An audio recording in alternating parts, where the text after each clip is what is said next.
In 1944, two people quietly walked into a British safehouse and made a decision that helped destroy an entire Nazi intelligence service. They didn't bring secret invasion plans. They didn't deliver stolen codebooks. What they carried was something far more dangerous. Their defection triggered a panic inside Hitler's inner circle, a panic so severe that the Nazi regime dismantled its own intelligence organization in the middle of the war. One decision, one married couple, and within weeks the entire German spy network was thrown into chaos. This is the story of the Vermehren defection, the moment two conscience-stricken spies helped collapse Nazi intelligence from the inside. Istanbul, February 1944. The myth of Nazi invincibility has already been shattered in the snows of Stalingrad, and the Red Army is relentlessly pushing toward the borders of the Reich.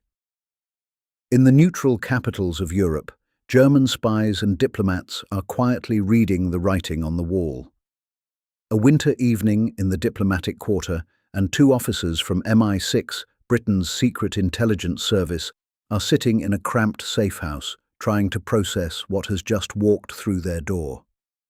Their contact arrived without warning. When he finally speaks, he is carrying information that will detonate across 3 intelligence services within weeks. The man offering them state secrets through a haze of cigarette smoke is not some disgruntled clerk or low-level functionary. He is Erich Vermehren, a lawyer and Abwehr officer stationed in the German embassy. His wife, Elisabeth, sits beside him. What the Vermehrens are offering is not incremental. It is comprehensive. The complete willingness of 2 German intelligence officers to abandon Hitler's Reich and defect to the British. Names, networks, methods, the entire architecture of what they knew about German operations in Turkey and beyond. The British officers do not speak at first. They have handled defectors before, recruited sources, run the usual games. But this is different. The Vermehrens are devout Catholics who have grown disgusted with the Nazi regime. They want no money. They ask only for safe passage to Britain and the chance to work against the government they once served. What they want, they tell their handlers, is to help destroy the system from within. They have watched the corruption, the brutality, the slow moral rot of everything Germany once represented. They have concluded that Hitler's Reich deserves to fall. And they have decided to help it along. The couple's motivations baffle their handlers in one sense, but ring true in another. Erich had connections to the German resistance. Elisabeth came from a prominent family with ties to anti-Nazi circles. Their defection was not a mercenary calculation, but an act of conscience, brick by brick, conversation by conversation. British intelligence now held a secret that could embarrass their primary adversary. But the information was less important than the symbolism. The implications were enormous, not for what the Vermehrens knew, but for what their departure would trigger. Who in Berlin would pay the price for this humiliation? With the defection confirmed and the couple safely extracted to Britain, the problem escalated from the cramped safehouses of Istanbul to the highest echelons of Nazi power. February 1944. Berlin, Germany. The leaders of Hitler's intelligence apparatus have gathered in crisis meetings, a barely controlled display of fury and recrimination. But in the corridors of the Reich Main Security Office, something far more consequential is happening. Heinrich Himmler, the head of the SS, and his rival Wilhelm Canaris, the head of the Abwehr, could not be more different in their reactions. Himmler saw opportunity. His advisors had warned him for years that Canaris and his military intelligence service were unreliable, possibly even harboring traitors. Yet here was proof, handed to him by the British through their very success in turning 2 Abwehr officers. Himmler's response was calculated. He understood that the Vermehren defection alone could not justify what he had long wanted to do. But it was the spark he needed. And so he made a decision that surprised no one who understood the internal politics of the Third Reich. He would use this embarrassment to destroy the Abwehr entirely. What Hitler saw in the reports about the Vermehrens was not merely a security breach to be contained. It was something far more threatening.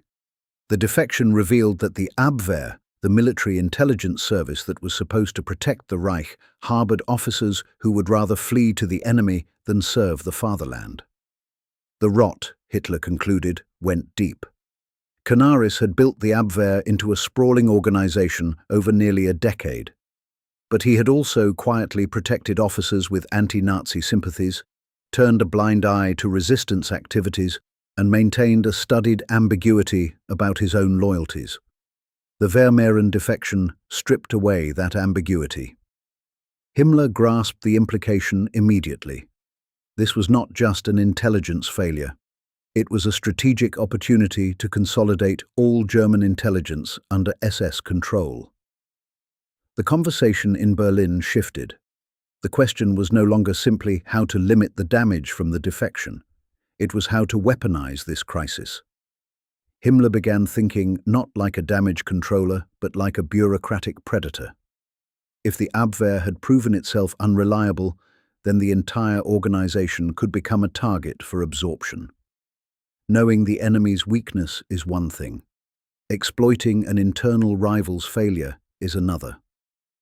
The SS was about to launch a bureaucratic coup not to reform military intelligence, but to consume it, turning the Vermehren scandal into justification for a complete restructuring of German espionage.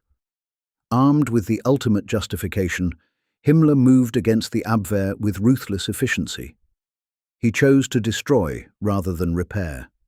The logic was elegant in its brutality. Canaris had spent years building an organization that operated with considerable independence from Nazi Party control. Reforming it would take years of patient work, and the military would resist every step. But what if, instead of fixing the Abwehr, Himmler simply abolished it? In February 1944, Hitler signed the order that ended the Abwehr as an independent organization. The SS absorbed its functions into the Reich Main Security Office under Himmler's direct control. Canaris was dismissed, placed under house arrest, and eventually executed in the final weeks of the war for his connections to the resistance. The reorganization was swift but chaotic. Officers who had served the Abwehr for years suddenly found themselves under SS command, their networks disrupted, their operations compromised by the very act of transition. The modifications to German intelligence were fundamental, affecting every level of operations precisely when the Reich needed stability most. The beauty of the British operation, if it could be called that, lay in its unintended consequences. The Vermehrens themselves provided relatively limited tactical intelligence, but their defection triggered a cascade of events that crippled German intelligence capabilities at a critical moment in the war. By the time the reorganization was complete, the damage was irreversible. But the Vermehren defection had given the Allies something equally valuable beyond the immediate chaos. It demonstrated that cracks existed within the German system. Officers could be turned, consciences could rebel. The monolithic facade of Nazi loyalty was more fragile than it appeared.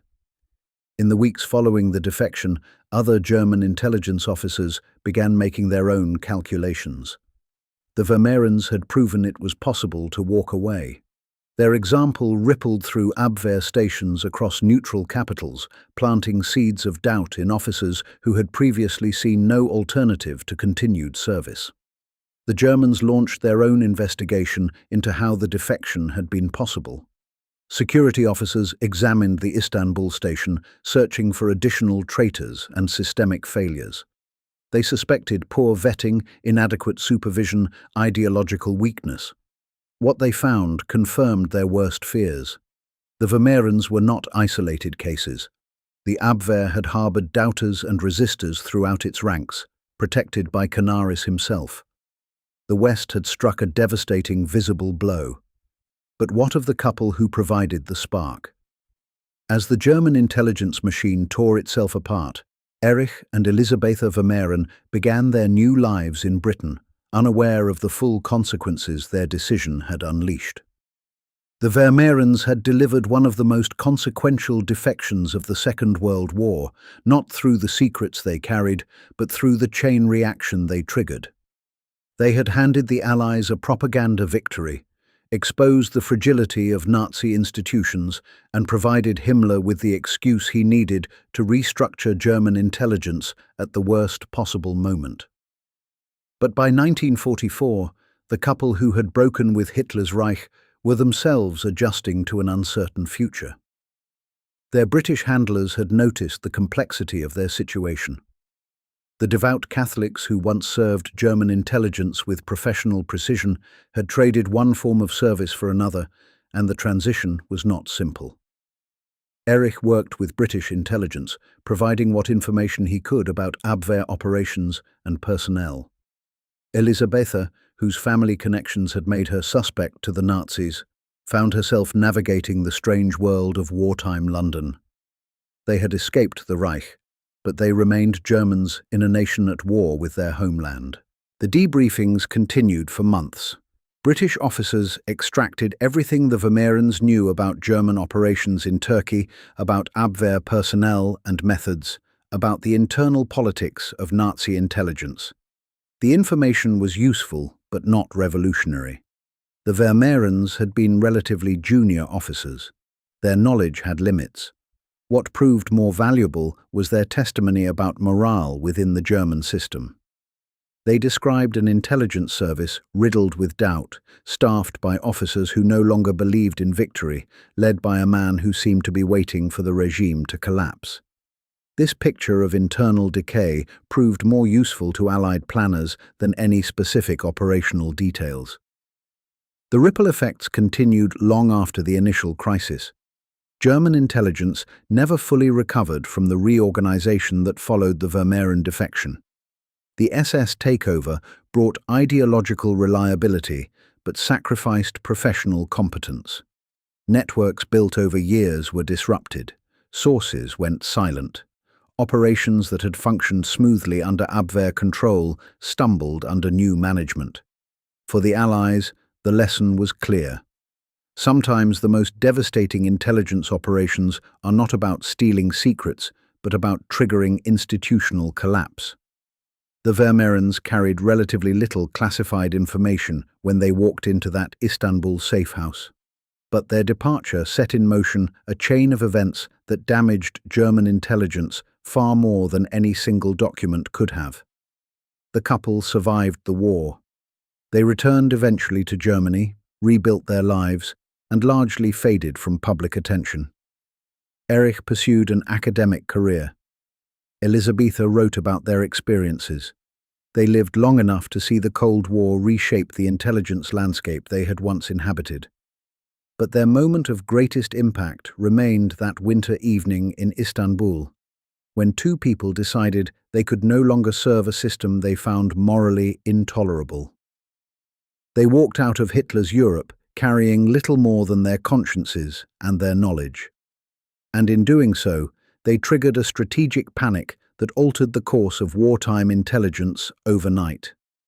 The hidden costs of their defection extended in directions no one anticipated.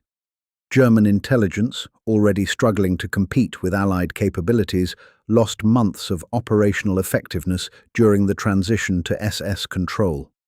Officers who might have provided valuable intelligence to Berlin instead found themselves under suspicion, transferred, or dismissed. The very act of tightening security created new vulnerabilities. The intelligence value of the Vermehrens themselves was modest. They weren't a goldmine of operational secrets. But their defection triggered a strategic panic that severely weakened German intelligence at a critical moment in the war. They demonstrated that individual conscience could still matter even within the machinery of a totalitarian state. And they proved that sometimes the most powerful weapon in intelligence is not information, but example.